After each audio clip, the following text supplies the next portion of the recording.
today we're going to be talking about handling rejection as a creative.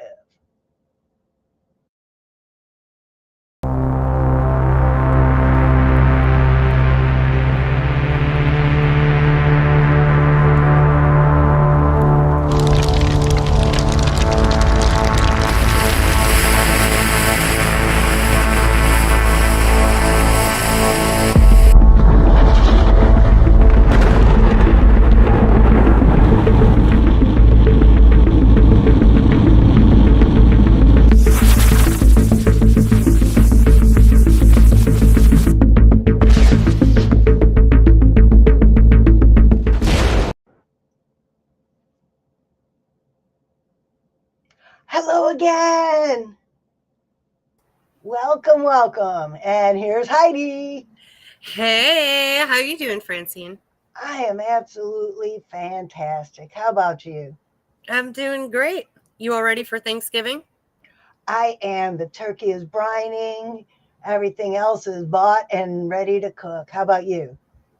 We just need to bring a side, thankfully. And Well, yes, we still have to go to the grocery store, and I'm sure it's madness.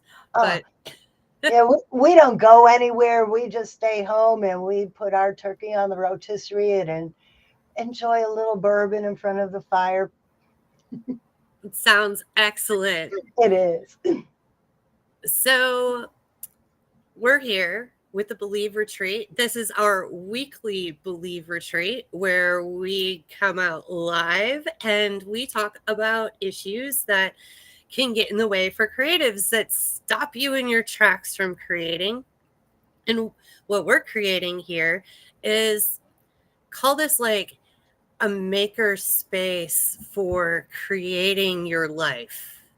Yes. This is a safe zone for you to explore different ways that you can live life with less stress, because when you're not experiencing as much stress, you can be in a state of creativity and you can create more. Two different sides of the brain. So it's a skill that's awesome to learn. And today we're talking about how to handle rejection as a creative. And, like the pro that you are in whatever it is that you're creating. So definitely looking forward to talking more about that with you, Francine. But first, to get started, I had a whole bunch of crazy stuff happen today, and I just need to get my mind in the right place. So are you ready to do this little fractal exercise? Yes, I'm ready. And I love this one. All right. Here we go. What we're doing here is we're interrupting the thought process of the survival brain that's pushing us to move along way faster than we need to, that is stealing our creativity, our time, our energy. So, a great way to interrupt that is to just stop for 2 minutes and focus very closely on something. And of course, your attention, it's going to want to drift, but when you notice it, don't judge yourself, just pull your attention back. We're just going to do this for 2 minutes, and we're going to interrupt any kind of distractions from earlier in the day so that we can have an awesome productive conversation. And normally you would do this exercise quietly in your head, but I heard a music instructor say something about teaching music and how if you're going to tell somebody to practice their instrument, you should probably show them how to practice. And so that's exactly what Francine and I are going to do during this exercise. It's also a little bit more entertaining to watch. We're going to talk about what we notice as we go through this in the next 2 minutes. So, first of all, everybody just take a nice deep breath.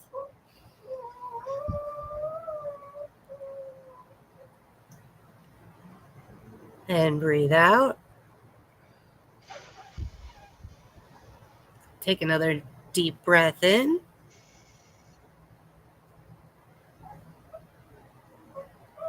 And as you breathe out, I want you to focus on this image. What do you notice? Patterns, different variations of color, the different shapes. As you look at this image, Francine, what's one of the first things you notice? I see a bunch of stars. When I first saw it, it just reminded me of a bunch of stars and it reminded me of success. And my eye was drawn to that at first as well, but then I started looking in between, in the blue. It looks almost like little seashells are in between all of those little stars. I thought they were clouds, They but could be clouds. that's the beauty of this. You can make it whatever you want it to be. Because right above that seashell in the middle, I see marshmallows. Wait, the seashell in the middle. Oh, I didn't notice those. I didn't notice those before. I didn't see them at all. Now I see them everywhere. And then if you really look at the yellow and the golds, it's almost like a spider web coming out. No, wait, I'm still locked in on the marshmallows. If you look at the spiral, the marshmallows spiral all the way to the center. They sure do. Okay, so I'll be honest, my timer didn't start. I feel like that was about 2 minutes, but I'm not We're really having sure. too much fun here. But yes, fractals, man, you can have a ton of fun just staring at something for a minute, and it's really good and healthy for your brain just to take a break. Even if you're not feeling stressed, just once an hour, taking a break like that, just to look at something intently, listen to something intently, feel something intently, just for a couple minutes will help reset your brain. So if you are kind of thinking from a scarcity mindset or from that survival mindset, you'll be able to stop and be in the moment for a minute and tell your brain, hey, we're okay right now. So let's start thinking a little bit more creatively about this situation. All right, Francine, I am so excited to talk about this topic about handling rejection because I know this is still something that, um, I really struggle with sometimes still. For you, how do you typically react to rejection to your creative work? I used to take it personally, and then I realized that beauty's in the eye of the beholder, and everybody perceives things differently. And I learned this in Toastmasters when giving speeches. I could give a speech, and that's part of my creative process. And one person in the audience will come and tell me, "Oh my God, I needed to hear that today. Thank you so much." And then somebody else in the audience will say, "That was just so stupid. I can't believe you said it that way." And now these aren't my Toastmaster friends because we're all supportive and positive, but I have had people come up to me after I've spoken and tell me that I didn't know what I was talking about, or meditation's a bunch of hooey, or essential oils don't work and you're brainwashed. And I just say to myself, you know what? They're just not ready to hear what I have to say yet. Mm-hmm. And I've really come to realize, especially with the creative arts, it is so subjective. I mean, I've looked at either some pieces of visual art, and I'm like, what is this? Like, it's a bunch of lines on a canvas, and it's like a $2,000 priced item, and I'm like, who would buy that for $2,000? I don't understand. But the thing is, it wouldn't have been there in the store, like priced at that, like if it didn't have that kind of value to somebody. That is so true. And I recognize that what I do and put out into the universe is meant for somebody, but not everybody. So that's the easiest way to handle rejection is just to know that if somebody didn't resonate with what you did, you just haven't found the right audience yet. Mm-hmm. And I got to tell you this crazy story about rejection from my childhood. Okay. I know you're all about tapping into the inner child, so I think you're going to love this. So, um, I learned about limiting beliefs for the first time when I was 27. So that was like 20 years of having some beliefs about myself, other people, and situations around me that were going basically unchecked. And so I was really looking into this idea of rejection and why it made me feel so bad. I kind of understood what we were talking about. You know, my music isn't for everybody. It's totally fine. Um, I knew that, but it still hurt. And I didn't know like how to make that pain stop. So I was kind of thinking about it and I'm like, well, where does this come from? This like deep hurt of rejection. And so I was just thinking about it one day and kind of daydreaming. And all of a sudden, I remembered. Now, here's a little backstory. I'm an only child. So I didn't have everybody to play with except at school. And I don't know how old I was. It was before third grade, but the kids were playing kickball and I kind of really wanted to play, but I didn't know the rules. I just knew that there were a bunch of kids all like lined up to kick the ball. And then they ran around to the little bases. And I'm like, yeah, I want to try that. Like, that looks cool, right? So I kick the ball and it goes directly to another kid and he catches it and they're all like, you're out. And I'm all like, okay, I guess I can't play anymore. I guess they just don't like me. I'm not good. Like but I didn't know the rules. And I think that was like the very start of me kind of associating any situation that was kind of similar to that, where I felt kind of like I didn't quite fit in the situation and I was trying to kind of get into that. And if things didn't quite go right, like I think my brain just kind of instantly reflected back to, yeah, you know, nobody really wants to play with you. Like it's, you know, that's just the way it's the way it's always been. And that was a story that I was telling myself. And it wasn't until like I did a little bit deeper work and really stopped to think about where does this deep hurt, taking it personally when I was rejected, where does this come from? It was really easy for me to be like, you know what? That was a game. I didn't know the rules. It was silly. Let that go. And it was just that quick for me to then let it go and see rejection or deal with rejection differently as I faced it in the future. Well, congratulations that you learned that so early. I was in my 50s when I figured it out.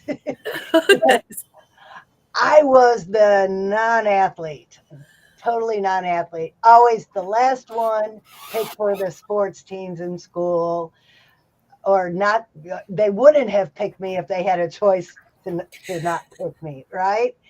And I was the fat kid. I was the four eyes. I had buck teeth. I was not the most popular.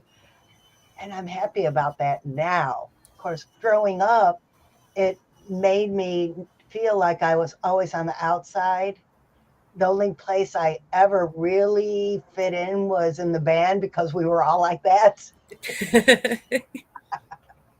And then I played the tuba, so I was almost an outsider in the band too, because the tuba players are strange.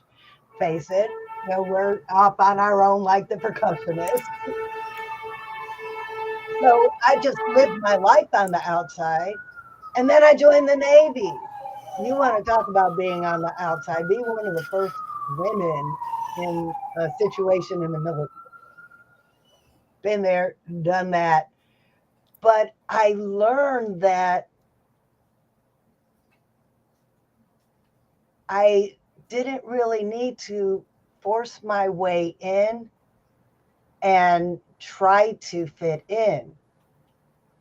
What I should have done is just be me, because my people will come to me if I'm just being me without trying so hard. I believe now that trying so hard to fit in is what made me not fit in. It's like the law of attraction. Mm, You have to believe it to achieve it. Well, when you're trying to fit in, you don't believe you fit in, and you get more of believing you don't fit in. you're Just right. like with rejection. If somebody says something to you that they don't like your work, or what were you thinking when you did that, if you concentrate on that negativity, then you'll get more negativity. If Hmm. you say, oh, well, it's not for everybody, then the person it is for will find you.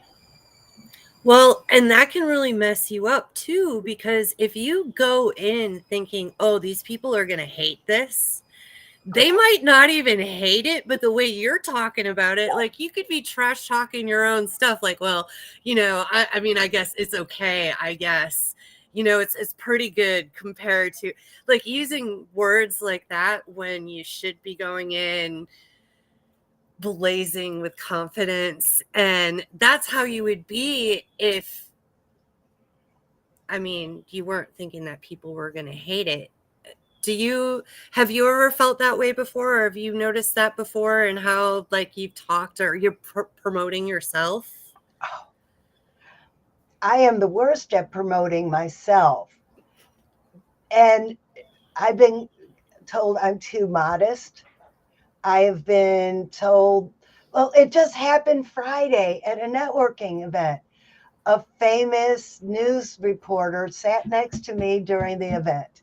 And I have my event coming up December 7th, my book launch.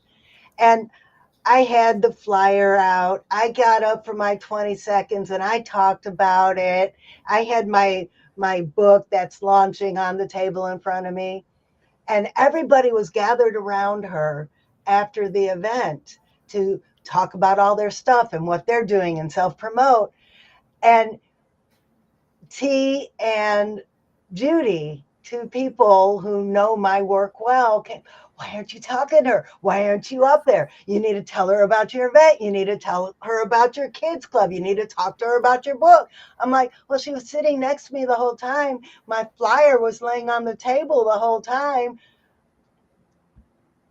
There was so much going on in the room. She never even noticed my flyer laying on the table until I walked up to her with my business card and the flyer and expressed to her how wonderful my website is, how wonderful this book is, and how I need to be featured in something she does because I'm doing great things in the world. She hasn't called back yet, but I made that step to brag about myself. And it's good that you bring this up too, because this is one of those things that makes it really hard to do like promotion and sales for your own creative projects. So something that I've found throughout my masterminds and groups is if you can team up with other people and have your current client base that you're helping out or the people that are currently working with you, write those reviews, do those video testimonials, things like that, it goes a long way because those people are not technically salespeople for you. They're just sharing what their experience was with working with you. And it's one thing to hear somebody be like, I'm totally great, but it's a completely different message when someone else says, this person over here is totally great. Yes. And yes, so that makes it a lot easier to even have to deal with this one. I feel like, yes, we all need to learn to kind of be confident and talk ourselves up a little bit more than what we do as creatives. But I think even more important is finding other creatives that we can promote for. And it's kind of like that thing that Zig Ziglar said, where the more you help other people get what they want, the more you'll get what you want. Yes. And I just got excited. I just had this woo idea. Yeah. Woo idea. Testimonial Tuesday. Let's get a bunch of people in a room and give testimonials about each other that we could put on our websites and on Facebook and everything. That's not a bad idea. I like it. Oh, we could add a little piece in the Believe Retreat where we do this. We could do it at our dance pop-up, or we could Yes! even do it while we're throwing axes. Yes. See, this is how you multitask. It is not trying to drive and type a text message at the same time. It is going and having some fun with your friends and at the same time. That is absolutely true. When we went and threw axes before, what did I do? I made a video of me throwing axes, showing with my Princess Francie tail on, showing Princess Francie having fun. Well, we're going to be going to throw axes on, what is it, Friday the 13th? One of my favorite dates of the whole year. I love it when it pops up multiple times, but right. you know. Friday the 13th. Well, we're going to be throwing axes at Live by the Axe. A perfect Friday the 13th activity, yes. I do say. And why don't we do a few testimonial videos for whoever happens to come and talk to us? They could yes. pitch their program to us, and we'll do a testimonial about how great their program is. I think that could be totally fun. And I'm trying to find that slide right now because we're talking about it. Let's just go ahead and do the shout outs. We got Lorna Edwards from Asbury Art Studio, and we're going to be doing on the same December the 13th, Friday the 13th. We're going to do a little dance and mingle. We're going to be doing some Zumba and and mingling at the same time. So that's going to be at 11 o'clock at the Asbury Arts Center. And testimonials. And yes, mingling testimonials. Love it. And then the axe throwing, we're going to unleash our inner Viking for the Chop and Chats.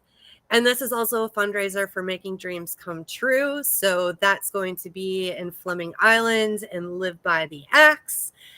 And then, since we're on the topic of events, Francine, tell them all about your book launch. December 7th in Fleming Island at Into the Looking Glasses. This is going to be a fair. There's going to be a bounce house. There is going to be axe throwing there too for kids. There is going to be a hot dog cart. We are just going to have vendors all in the parking lot. Another children's author is coming, and she and I are both going to do some storytelling. So come on out, join the fun. And the best part, my publisher is going to be making a book of all the smiling faces in Northeast Florida. I am really looking forward to that part. And Heidi's going to be there talking about the Believe Retreat. That's right. And since we are talking about our big event in January, let's watch a little video.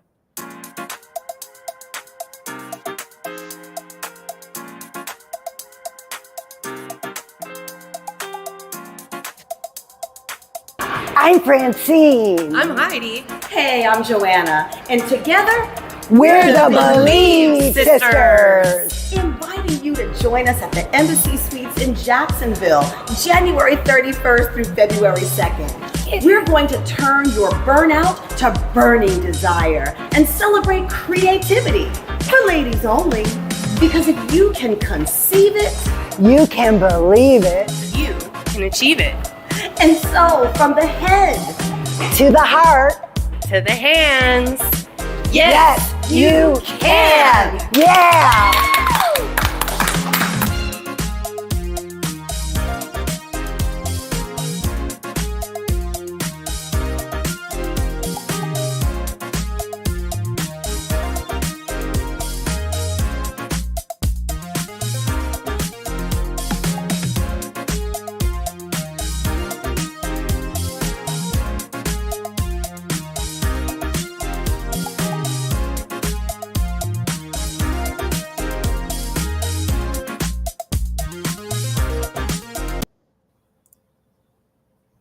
Okay. I scanned that code. Did you? Oh, no, you know what? I should have. It was right there.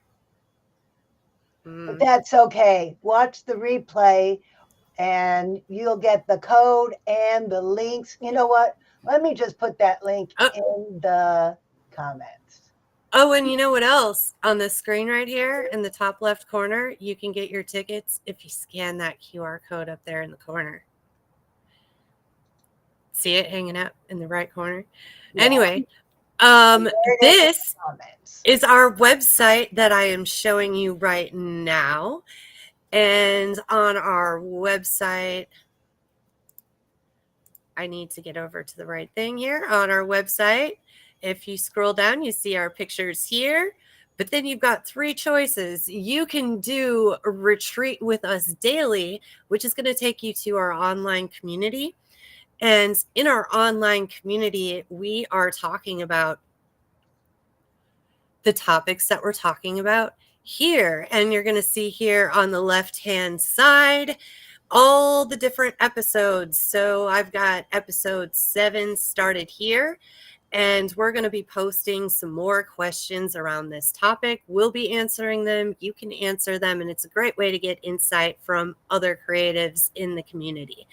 And then if you scroll to the middle one, this is the weekly retreat. You'll be able to see what topics we have coming up each week.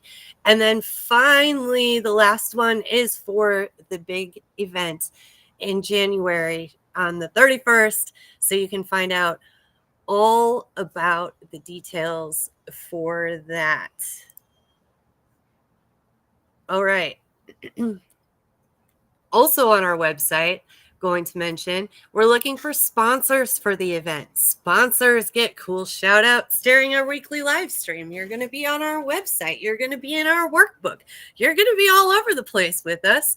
And hey, like we were talking about, it's so much better when you have somebody else to promote you instead of having to promote yourself. So, hey, let us come promote you and be a sponsor. The other thing is you can be a hostess, and a hostess gets some savings, some money back. So if you're interested in that, just reach out to one of us and we can get you more details. Let's see, we're starting to run out of time. So really quickly, I have a very special gift for all of you. I'm going to get our pictures out of the way.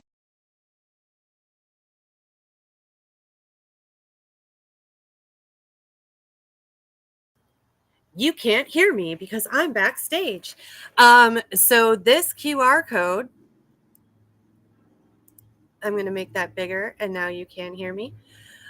This QR code is going to get you a free mini course that is going to show you some ways to have some less stress and more joy. And it's split up into cool little sections so that you can do it even if you're really busy.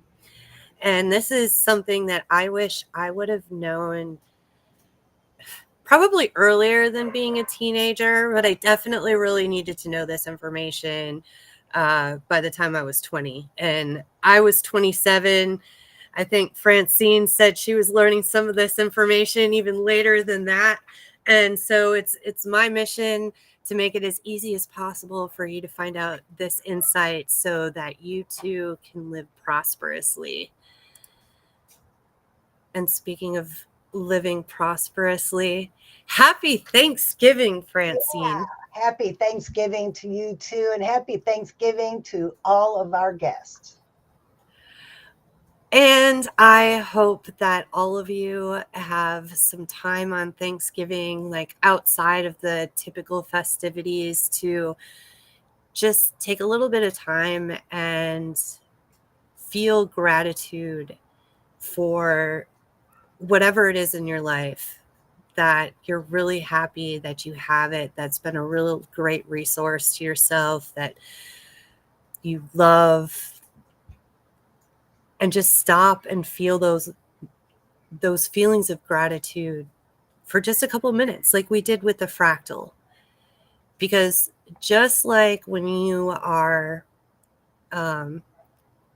interrupting those processes, those negative thought processes with the fractal, when you stop and focus on gratitude, it's just another way to interrupt those negative thought processes that bring out negative results. Amen. Next week, we are talking about, man, this thing is covered up. I can't Ah. for creatives. Networking. We're talking about networking for creatives. You guys can't see it, but there's a thing on my screen. It's over there. Anyway, I digress. Next week, we're talking about networking for creatives because it's pretty important. It's all in who you know. Right, Francine? That is a fact. And you guys might have been wondering, where is our third belief sister? She is off enjoying some Thanksgiving a little bit earlier. So as we take this out, do you want to do Joanna's part or should I do Joanna's part? Let's both do Joanna's part. Okay. Let's share. Okay. All right. So here we go. From the head to the heart to the hands. Yes. You can. Yeah.